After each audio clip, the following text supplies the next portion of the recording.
It's college basketball on the ACC Network today here in Littlejohn Coliseum. It's the North Carolina A&T Aggies out of the Mid-Eastern Athletic Conference against the Clemson Tigers. Game 2 of the 2017 and 18 season for both clubs. Hi friends, along with Kelly Gramlich, Pete Yanity with you. Let's focus in on the key players on either side. Starting out with North Carolina A&T, Femi Olujobi had a huge game debuting the other night for the Aggies. Olujobi, a transfer from Oakland, maybe their most talented player offensively. Also very good on the defensive end as well. For the Tigers, Donte Grantham, one of the senior leaders, and he stepped up big in the win against Western Carolina Friday. Grantham looking more like his sophomore self, 14 points against Western, 5 boards, and importantly, 3 for 3 from beyond the arc. Clemson's been very good cleaning up the defensive glass and not letting A&T get second chance points. Give you a look at some of the numbers in that opening half of play. A turnover.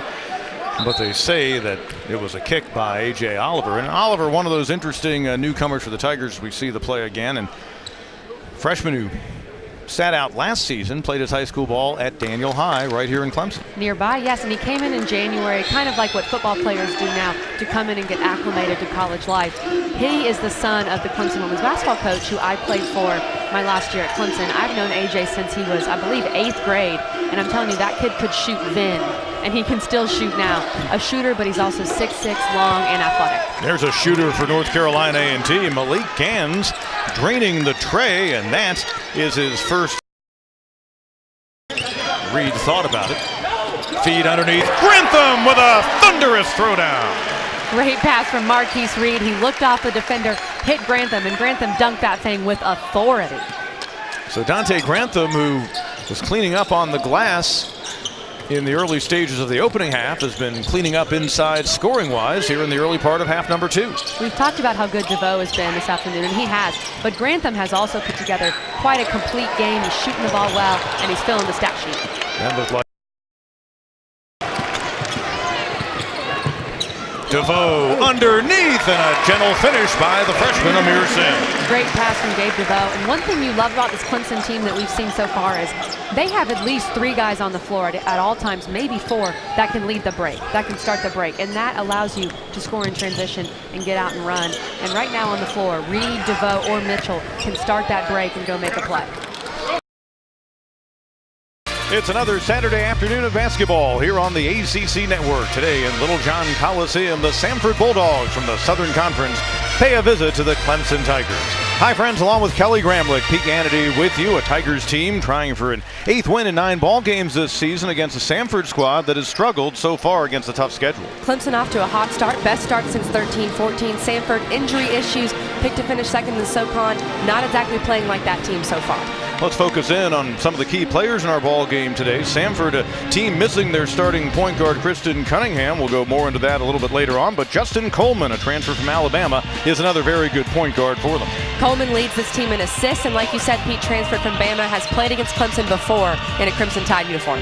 Now, as for the Tigers, in a game in which the guards will make a big impact, boy, great play on the perimeter from a lot of guys, especially Marquise Reed and Shelton Mitchell so far. Reed and Mitchell have been as good as advertised. That dynamic duo for Clemson. Marquise Reed, 5 threes against UNC-Asheville, and Shelton Mitchell averaging 5 assists per game.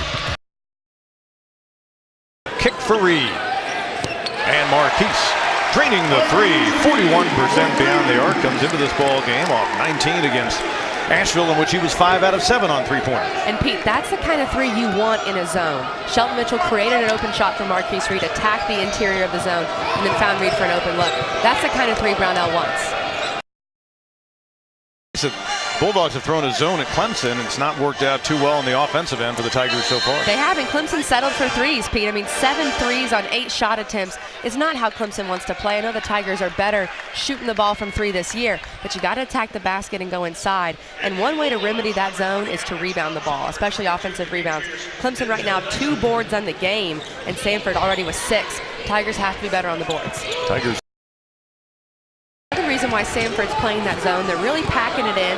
They're saying, look, Clemson, if you can beat us from the 3, then you can beat us. But because we're undersized, we're going to pack it in and try to make you beat us with your jumper. Chambers.